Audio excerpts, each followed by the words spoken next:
지난 시간에 믿음은 시작이라는 이야기를 했습니다.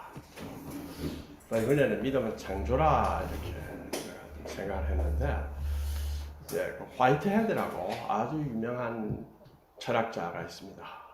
버드나드 러셀의 서성이면서 동료로 수학의 철학적 원리라고 하는 기념비적 저술을 공개를 했습니다. 그래서 수학은 논리학이다 이렇게 환원시키는 일을 하려고 했던 분입니다. 근데 이분이 자기 자녀가 2차 대전 때 공군으로 비행기 타고 가다가 죽었습니다. 죽고 난 뒤에 사상을 바꾸어서 형인상학을 하기 시작했어요. 그래서 쓴 책이 Process and Reality입니다. 제가 그걸 보면서 아주 어렵습니다. 너무 어려워서 이 사람 밑에는 제자가 별로 없어요. 그래서 이제 신학하는 사람들이 이걸 이용을 했는데, 거기에 보면 철학자이지만은 이 세상에 크리에이티비티라는 것이 있다. 창조성이라는 것이 있다. 한번 생각해 보세요. 자연의 법칙에서 다 이루어져 있는데 창조성이 있을 리가 있습니까? 우리가 정신이라는 것이 있지 않느냐 하지만은 자연주의적인 과학적 세계관에 의하면 모든 정신은 다 과학적 법칙에 의해서 이루어집니다. 그런데 거기에 무슨 크리에이티비티가 있느냐 있죠. 그런데 이 사람은 리얼리티에서 가시 들어가 있어요. 가시. 그래서 그걸 제가 다 파악하지 못했기 때문에 설명을 좀 하기 힘듭니다만, 영혼이라는 것도 이야기를 합니다. 창조성이라는 것은 이 세계에 들어 있습니다. 우리가 믿는 믿음이라고 하는 것은 창조성과 관련이 있고, 또 창조성이 있어야 우리가 매일매일 새롭게라는 단어를 쓸 수가 있습니다. 창조성을 고려하지 않으면 매일매일 새롭다는 말은 환상이고 억지로 지어낸 말입니다. 그러나 성경은 성령님에 의해서 그 사람은 후패하나 우리 속 사람은 날로 새롭다 하는 새롭다는 것을 성령님을 통해서 이야기를 합니다. 사실은 믿음이라고 하는 것은 하나님이 불러내서 그 부르심을 통해서 이루어집니다. 하나님이 아브라함을 부르셨습니다. 마치 이 부르심은 없는 것을 있는 것 같이 부르신 것입니다. 없는 것을 있는 것 같이 만드는 것이 창조입니다. 이 부르심은 여러 가지 함축을 주는데 13절을 보면요, 아브라함이나 그 후손에게 세상의 상속자가 되리라고 하신 언약으로 시작을 합니다. 그러면서 14, 15절은 이제 13절을 설명하는 거예요. 이 언약은 믿음의 의를 힘입은 것이지 율법을 말미암은 것이 아니다. 그리고 16절에서 상속자가 된다는 것은 은혜에 속하기 위하여 또 믿음으로 된다고 이야기합니다. 우리가 상속자가 되었는데 그것이 은혜에 속하려면 믿음에 의해서 이루어진 것이다 이렇게 이야기합니다. 그리고 은혜라고 하는 것은 뭐냐? 하나님의 은혜다. 이 뜻은 하나님이 그때 기분 좋아서 막 일시적으로 시혜다라는 뜻이 아닙니다. 그 은혜는 자신의 자녀를 보냈다 하는, 그런 십자가에 죽게 했다고 하는 어마어마한 사건을 함축하고 있습니다. 그래서 은혜라는 뜻은 은혜는 우리에게 주신 그 약속을 그 모든 후손에게 굳게 한다는 뜻이 또한 담겨져 있습니다. 아브라함과 아브라함의 후손은 모두 세상의 상속자가 된다. 한번 생각해 보세요. 이게 무슨 말입니까? 오늘 하려고 하는 것은 이것의 의미가 뭘까? 상속자가 된다. 이 의미가 뭘까? 자, 그냥 우리 예수를 믿어서 구원받는다. 이게 천당 간다. 예수 믿으면은 기도하니까 뭐 이루도 지기도 하고 이 땅에서 뭐 잘 산다. 그런 뜻인가? 이 세상에서 어떤 지배권을 가지고 살 수 있도록 한다. 상속자다, 후사라는 뜻은 그런 뜻이 있지 않습니까? 왕의 상속자다. 뭐 어떤 권리가 있어야 됩니다. 그런데 그렇게 하면은 예수님이 왔을 때 내 나라는 오늘 밤은 되면 맨밤을 내놓고 내 나라는 섬기는 나라이기 때문에 지배하고 관계가 없습니다. 그러니까 상속자다, 후사다 이렇게 해서 이 세상을 다스리고 잘 살고 지배한다는 뜻으로 생각하면 오해가 빚어집니다. 그러면 상속자는 후손한 뜻이 뭐냐? 결론부터 이야기한다면 상속자다 후사라는 뜻에는 세상을 다스린다는 뜻이 들어있습니다. 그러면 그 다스린다는 사명이나 계명은 할 수 있을까 모르겠는데 그 명령은 어디서 왔습니까? 창세기에 있습니다. 그렇죠? 창세기에 하나님이 주신 명령이 있어요. 그러면 아브라함을 불러서 다는 뜻은 무슨 말이겠습니까? 창조시에 하나님이 주신 그 계명을 갱신한다는 뜻입니다. 그렇기 때문에 우리의 믿음은 창조와 관련이 있어서 아주 큰 것입니다. 세계를 다시 볼 수 있는 큰 사건입니다. 믿음은. 우리 찬송가에서도 보면은 상속자가 같아요. 세상을 다스린다. 사실은 2000년을 내려온 당시 유대인의 믿음 체계, 종교 체계에서 바울이 큰 충격적인 이야기를 했습니다. 뭐냐? 복음에는 하나님의 의가 나타났다. 나는 복음을 전파하는데 거기에 하나님의 의가 나타났다.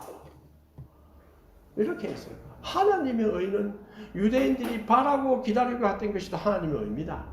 자기들이 지키고 그 앞에서는 순종하는 것이 하나님의 의인데 그 의가 예수 십자가에 달려 죽은 그 예수 사건과 더불어 나타났다. 유대인들한테는 큰 충격이죠. 어마어마한 충격입니다.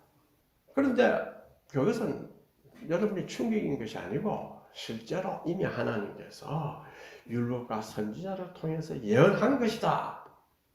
예수를 주라고 믿음으로 믿는 자를 의롭다고 선언한다는 것을 바울이 전파합니다. 아브라함이 하나님을 믿음에 그 믿음을 의로 여기지 않느냐. 다윗도 불법을 사하고 죄를 가리워진 사람은 복이 있다.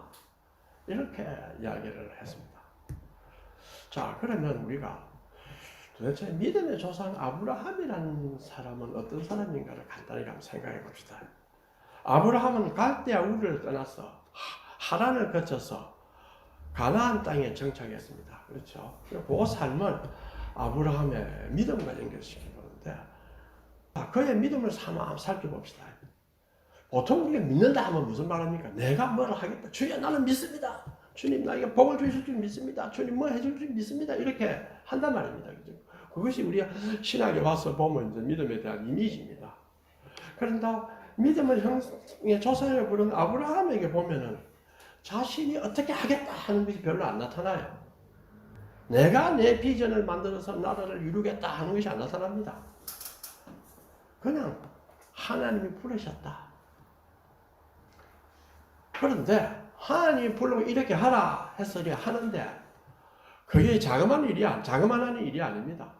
어쩌고 본다면은 우리가 일반적으로 생각하는 믿음이 강하다, 믿음이 굳세다 뭐 이런 뜻으로 생각한다면은 어마어마하게 굳세지 않으면은 갈대아 우르에서 못 떠납니다. 그렇죠? 또 하란에서 가나안 땅까지 못 옵니다. 그래서 여기서 아브라함 믿음이 굳세다 뭐 이런 말 없어요. 아브라함처럼 믿음이 굳세어라 아무도 그렇게 하지 않습니다. 아브라함처럼 순종하라. 아브라함은 그냥 말씀을 듣고 순종을 했습니다. 비록 위기도 있었지만 매우 잔잔한 삶입니다. 여기서 우리가 생각할 수 있는 것은 아브라함의 믿음의 핵심은 하나님에 대한 의지와 하나님에 대한 기대입니다. 나에게 무엇이 이루어진다 안 이루어진다 하는 것에 초점을 둘 것이 아니라 이것이 옳은 일이고 하나님이 원하시는 길이다 하면은 끝까지 가는 겁니다. 아브라함은 자신의 현존재의 의미와 자신의 삶의 가치가 오직 하나님으로부터만 온다는 걸 깨달은 사람입니다. 자, 한 시대에는 그 시대를 지배하는 습속이 있습니다. 그 시대를 지배하는 가치가 있습니다. 지금 같으면은 높은 지위, 또 뭐 권력, 돈, 여러 가지가 있습니다. 근데 아브라함은 그 당시에 다신교 사이에서 여러 가지 세상에서 부와 권력을 획득할 수 있는 방식으로 신들을 섬겼습니다. 아브라함이 볼 때는 그건 의미 없는 일이다. 신은 나의 도구가 아니라 내 삶의 의미를 주고 내 삶의 가치를 결정해주고 내 존재 자체의 의미가 무엇인지 가르쳐주는 것이 참 신이다. 그래서 아브라함은 믿음은 나의 삶의 하나의 도구가 아니라 나의 존재 자체의 의미와 방향, 가치가 하나님으로부터 온다는 사상과 하나님에 대한 전적인 의지입니다. 이걸 우리가 마음속에 두고 봐야 됩니다. 이것이 우리가 기독교 세계관으로 산다. 왜? 모든 사람은 자기 세계관으로 살고 있습니다. 자기는 안 하는 것 같지요? 아마 보면 특정한 세계관 속에 살고 있습니다. 그렇다면 기독교는 거대한 세계관입니다. 우리의 삶의 모든 의미와 가치를 결정하는 세계관입니다. 아브라함에게 주신 하나님의 약속은 하나님께서 하란에 있는 그의 집을 떠나도록 아브라함을 부르셨을 때 처음으로 발표되었습니다. 그리고 12장 2절 1절에서 3절 나옵니다. 그리고 여러 차례에 걸쳐 경신되고 상세히 설명되었습니다.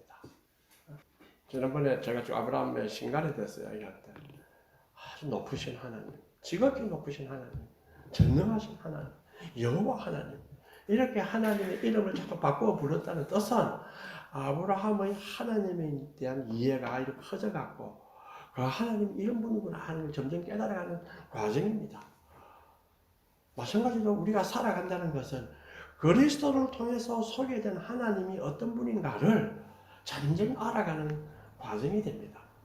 그래서 저는 성경 보고 설교 준비하면서 어마어마하게 풍성한 책이구나 라는 걸 이제 자꾸 깨달아갑니다. 그래서 제 사명이 뭐냐 할 때 이 풍성함을 보여줘야 되겠다. 성경은 왜소한 책이 아니라 아주 풍성하게 보여줘야겠다. 그래서 예수를 믿는다고 하면은 선입관을 가지지 않고 그 사람을 바라보면 아주 온유하면서 투철한 신념을 갖고 있고 그 다음에 세상에 대해서 아주 박식하다. 풍부한 지식을 갖고 있다. 왜? 지혜를 갖고 있는 것이기 때문에. 하나님을 경외하는 것이 지혜의 근본이라. 이스라엘 사람들에게 있어서는 분명히 아브라함이 고매하고 그 역할이 중요하다는 걸 압니다. 그런데 그들은 어떻게 가르쳤느냐 하면 모세의 율법에 대한 순종과 많은 관련이 있다고 가르쳤습니다. 그러다가 보니까 유대인들은 하나님의 의라고 하는 것을 할례와 율법으로 자꾸 제한을 시켰습니다. 그래서 바울이 말하는 것은 뭐냐? 그것은 사실이 아니고 잘못이다. 아브라함이나 그 후손에게 세상의 상속자가 되리라고 하신 언약은 율법의 힘으로 된 것이 아니고 믿음으로 주어진 것이다. 이렇게 고칩니다. 그리고 갈라디아서 3장에도 보면 아브라함의 주신 약속에 초점을 맞추는데 연대는 비록 이야기하지 않지만 모세 율법은 아브라함 이후에 430년 후에 주어졌습니다. 그러면 먼저 율법대로 산다는 것이 무슨 말인가? 그죠? 율법을 지키고 산다. 유대인 율법을 지키고 산다. 그 율법을 지키고 사는 것이 아니라 믿음으로 살아야 합니다. 말하기 좋죠. 그럼 율법대로 산다는 것이 무슨 말인가? 분명히 거대한 세계가 있습니다. 율법대로 사는 자라는 문구는 단순히 율법을 지키려는 자가 아닙니다. 모세의 율법이 요구하는 일을 행하는 데에 그가 앞으로 받은 삶의 의미와 축복의 희망을 다 주는 사람입니다. 그러니까 그 사람들의 삶의 일관성은 굉장한 사람입니다. 유대인의 학자들을 한번 보십시오. 어마어마한 삶을 살았습니다. 왜? 그들에게 율법은 단순히 어떤 율법이라는 조문이고 내가 그것을 지킨다. 이것이 아니라 나의 삶의 모든 의미와 앞으로 나의 삶이 하나님과의 관계에서 받을 축복의 희망은 율법에 있다 할 정도로 율법을 생각했습니다. 그러니까 율법을 공부 안 하겠습니까? 어마어마하게 공부했죠. 그래서 지금 구약학자들은 랍비들이 공부한 책을 보지 않으면 구약 교섭을 못합니다. 많은 그 자료를 다 찾고 중간에 빠진 거, 그 다음에 다른 거와 관계되는 거, 이걸 왜냐면 2000년 전에 써졌기 때문에 그때 그 단어를 어떻게 사용했는가 그걸 알아야 돼요. 그러니까 구약학자들은 그걸 다 공부를 합니다. 그래서 바울이 만약 율법을 지키는 사람이 축복을 상속받는다면 믿음이란 무익하고 약속도 무익하다. 율법의 희망을 두는 사람에게는 믿음은 무익하고 또한 약속도 무익하다는 주장입니다. 그렇다면 믿음과 약속의 의미 자체가 율법을 지키려고 하는 사람한테는 제거된다는 뜻입니다. 그래서 아브라함 후손에게 주신 그 언약은 율법에 대한 언약이 아니다. 이렇게 이제 강하게 강조합니다.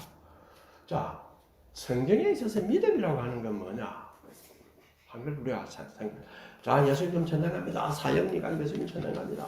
압축해서 간단한 시간에 할 수는 있습니다. 그러나 성경의 믿음은 철저히 하나님 중심 사상입니다. 하나님 중심 사상이다 하는데 그 이유는 이 세계는 피조물이고 인간은 창조될 때 하나님의 형상으로 소명을 받았습니다. 실존주의자들이 인간은 세계에 던져졌다. 본질이 있는 것이 아니고 세계에 던져졌기 때문에 자기 마음대로 살고 책임을 지는 것이다. 이렇게 할 수 있는 그런 존재자가 아니고 인간에게는 본질이 있는 존재자입니다. 비록 우리가 타락해서 본질이 훼손이 좀 되고 또 본질이 잘 보이지 않고 타락해서 너무 좀 비인간적으로 살았다. 그래서 인간에게는 본질이 있는 존재가 아니고 자기가 만들어가는 존재다. 지금 포스트 모더니스트들은 만들어가는 존재다라는 걸 강조합니다. 그 사람들은 그 주장에 목숨을 걸고 합니다. 그래야 자기의 모든 게 편안해지거든요. 우리 기독교인도 목숨 걸고 막아야 됩니다. 이 논리가 틀렸다. 이런 걸 막아야 됩니다. 그건 연구해야 됩니다.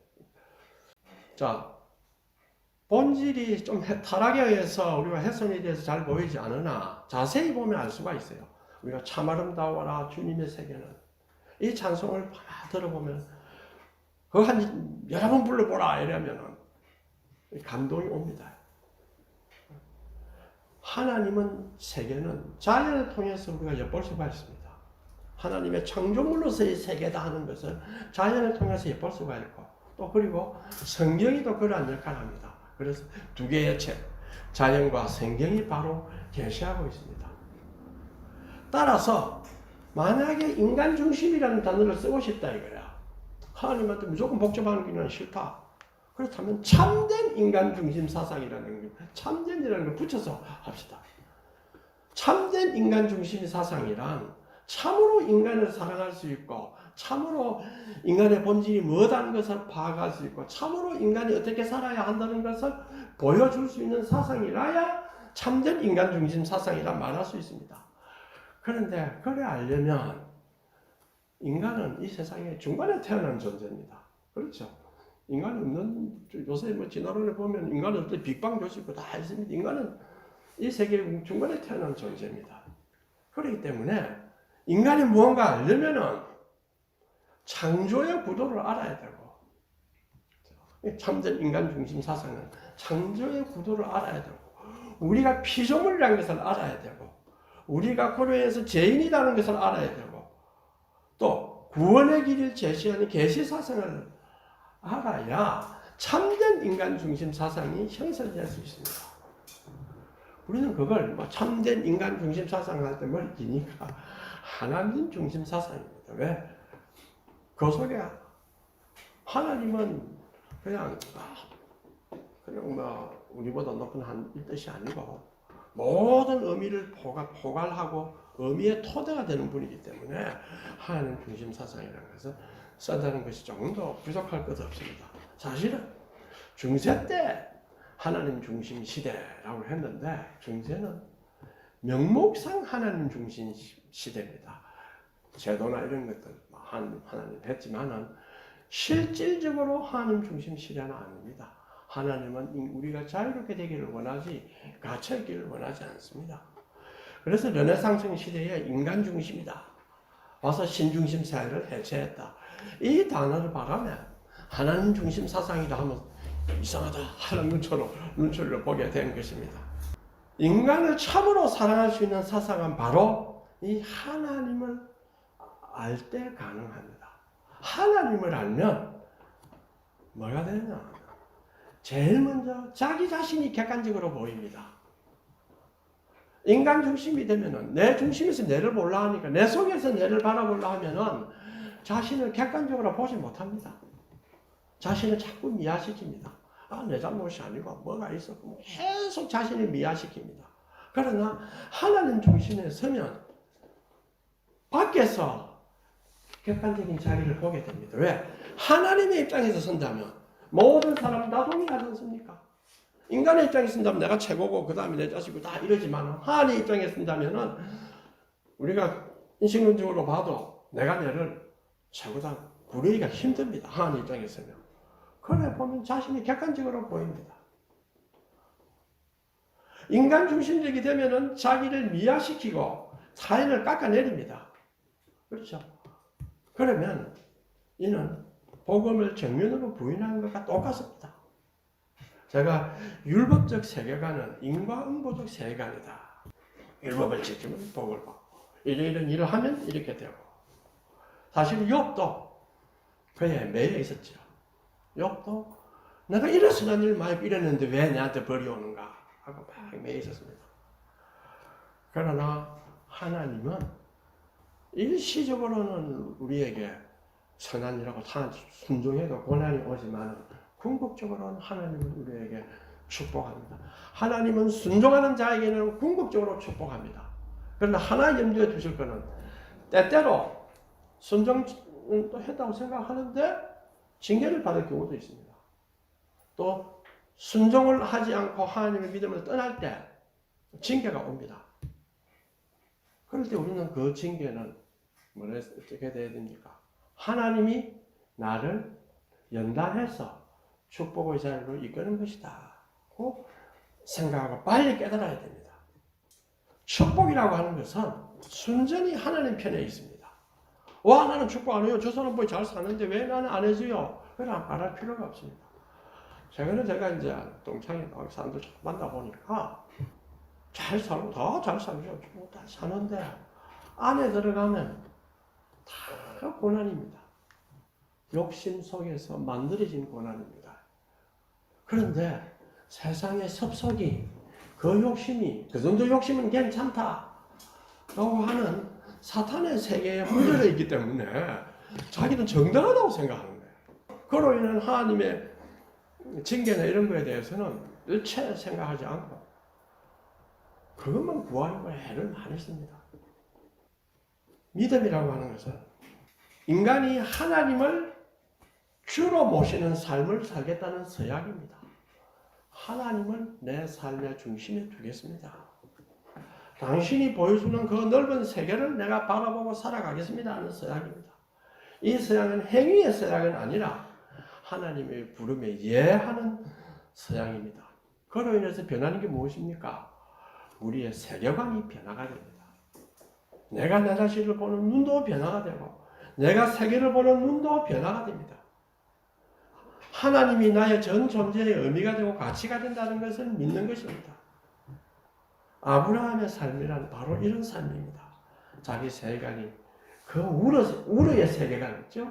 우리에 살았지 않습니까? 하나님 얼마나 오래 살았습니까? 그럼 그 사이에서 살아가려면 그 세계관 속에 몰두해 있어야 됩니다. 그런데 신기하게도 아브라함은 그 세계관에 몰두 안 했습니다. 거기서 떠나 있었습니다.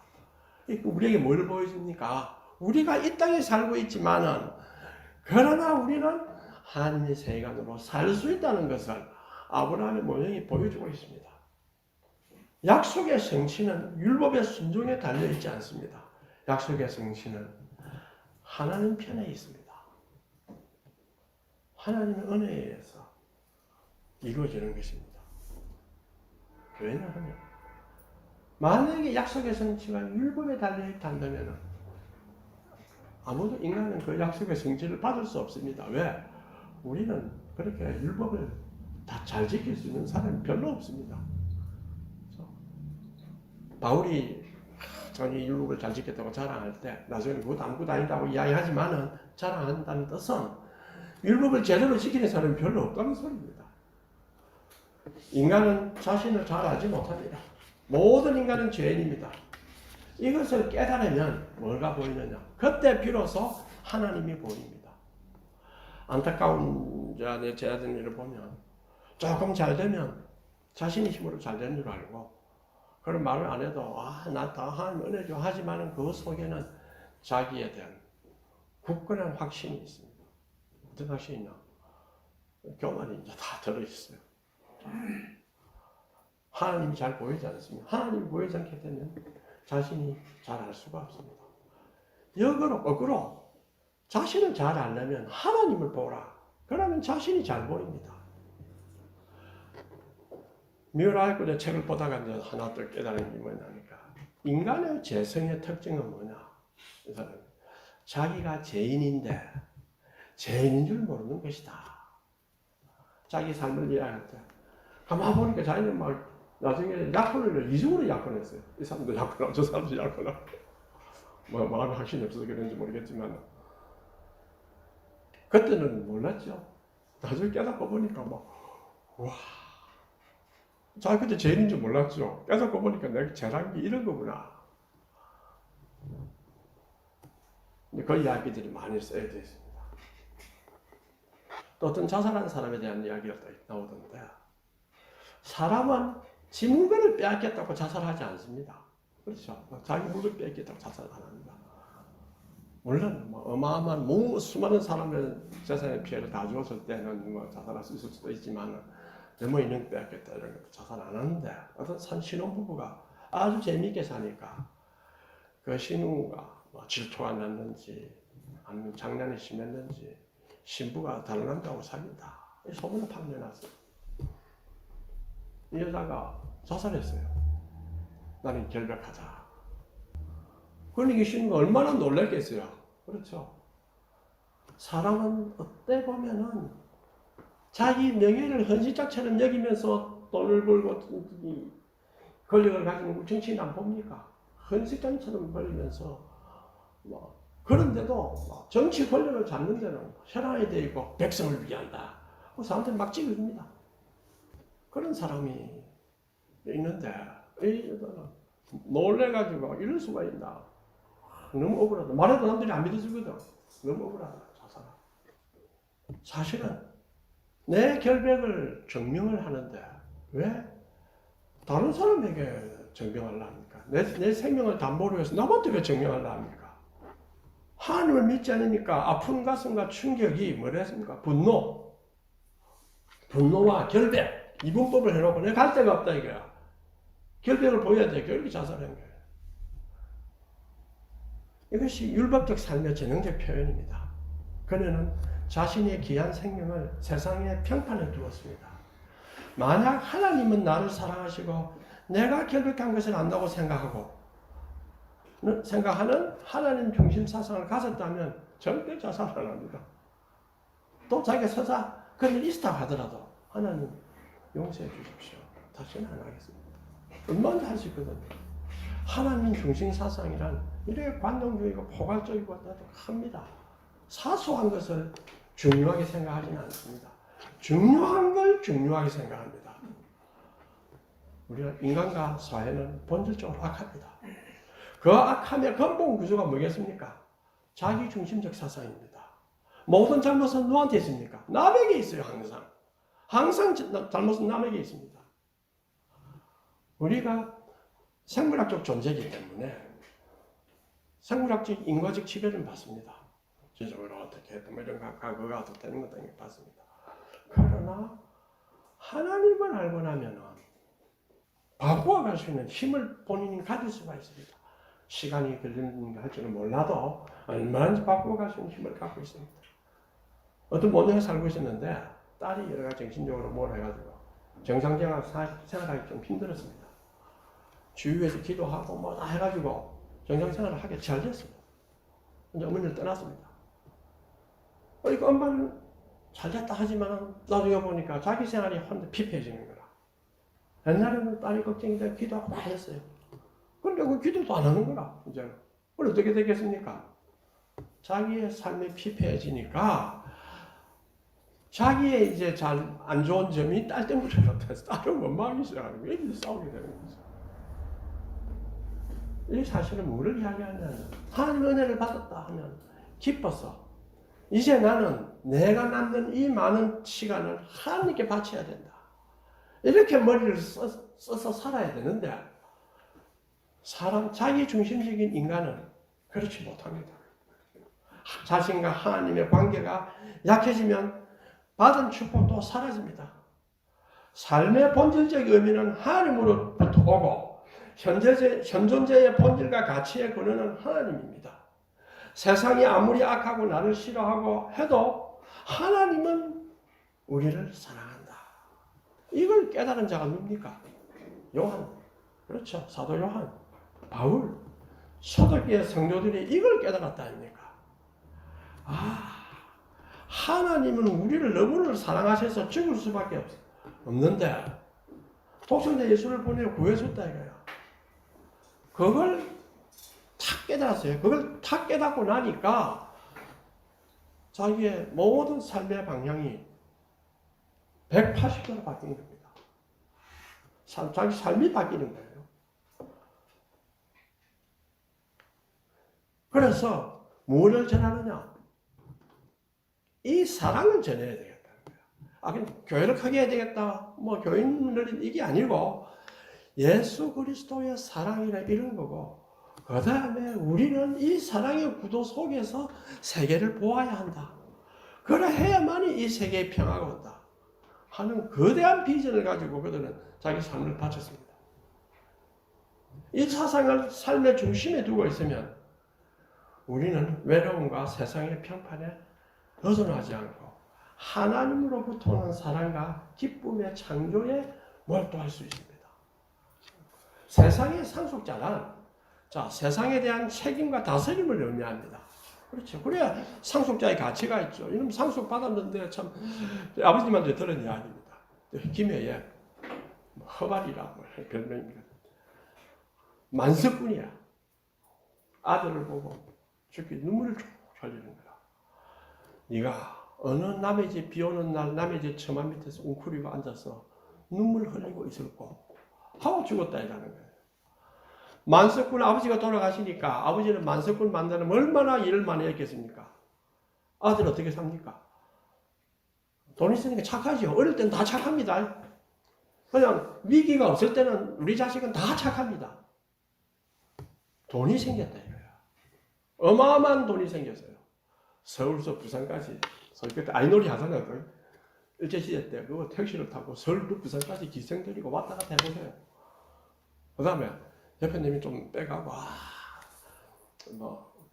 뭐라 합니까? 지금 같은 사장님이라고 나중에 한 푼도 없이 나가고 진짜 우리 아버지가 봤다고 그러는데 얼굴이 시커멓게 되고 비 오는 날 남의 집 처마 밑에서 가만히 서가지고 멀리 허해 보고 있다는 걸 아버지가 보았다고 나한테 이제 이야기를 합니다.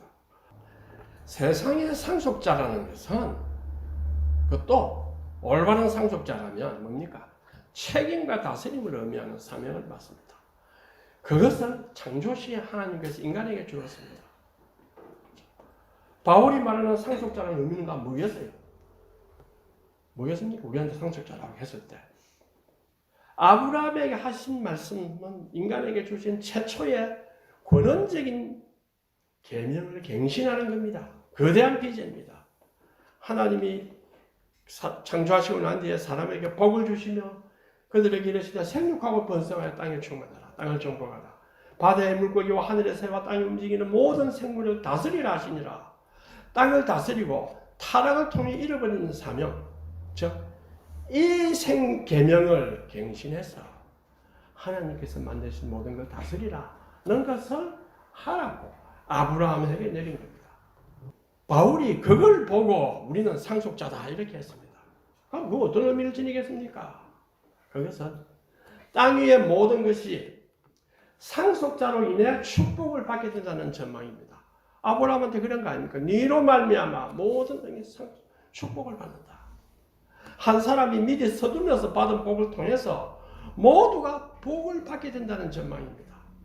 늦게 태어난 이삭과 야곱, 그래서 이스라엘을 넘어서 메시아, 곧 하늘에서 내려오신 인간이고 이 땅 위에 내려온 참 인간생인 메시아로 통해서 우리 모두가 축복을 받는다는 전망을 이야기한 것입니다. 그러면 메시아를 통해서 우리 모두가 축복을 받는다. 어떻게 축복받습니까? 우리 바울이 뭐랬습니까? 내가 상속자다. 우리 믿는 자들이 상속자다. 우리 믿는 자들이 예수가 보여준 정신, 예수가 보여준 구원, 그 일을 해야 된다. 그걸 전해야 된다. 그래야 저들이 복을 받게 해야 된다. 그게 상속자죠. 상속자라는 비전은 그렇습니다. 가져라. 메시아를 통해서 새로운 축복이 임한다는 것이 그 구속사의 이야기입니다. 그 구속사의 음성을 아브라함은 들은 것이고, 이어서 오늘 우리도 들었습니다. 구원은 거대한 역사를 통해서 이루어집니다. 인류의 역사는 구속사이고, 그 다음에 우리 개인의 역사가 있습니다. 소위 실존사라. 실존의 역사. 우리 자신의 실존의 역사를 한번 생각해 보십시오. 하나님이 나에게 이제 하나님을 믿고 하나님의 뜻을 실현해보라고, 나로 인해서 내 가족이 축복받고 나로 인해서 내 주위의 사람들이 올바로 살아갈 수 있도록 하는 그 향기를 내가 보여줘야 되겠다. 이런 생각을 갖게 되면 그 사람이 바로 상속자 아니겠어요? 구속사라고 하는 것은 메시아가 오시기까지 한 백성을 선택하셔서 보존하시고 이들을 일으켜서 세워서 구원의 길로 이끄는 역사입니다. 이것을 일으키는 사명을 순종하는 일이 아브라함의 일생의 주제이면서 내용입니다. 아브라함은 이 언약을 받은 사람으로서 율법에서 볼 때는 아주 고전적인 최고의 인물입니다. 율법은 이 구속사의 과정을 이루어가는데 큰 도움을 주었습니다만, 그러나 이 과정은 아브라함에게는 믿음이 본질이 되어서 이루어졌습니다. 우리는 어떻습니까? 예수 그리스도가 십자가에 못 박히고 돌아가시고 사흘 만에 다시 살아나서 부활을 하셨습니다. 그러고 난 뒤에 성령이 내려와서 세상을 다스린다. 성령이 와서 너에게 힘을 준다. 예수는 로컬라이즈 되어 있어요. 국소화되어 있는 지역에 있었지만 성령은 모든 사람에게 다 퍼질 수 있다. 믿는 사람의 마음속에 들어와서 우리의 믿음을 보증해 주고 인치신다. 성령이 주장한다. 그러면 사탄은 이미 예수를 말미암아 머리가 다 깨졌어요.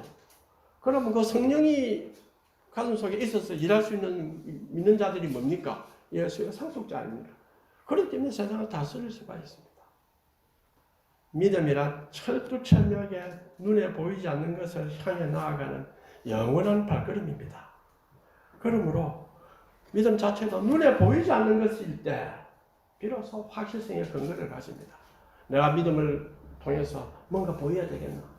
하나님은 보여주십니다. 저도 그런 은혜를 많이 받았어요. 제가 이 자리에 서게 될 수 있었던 데가 제 과거를 다 살펴봅니다.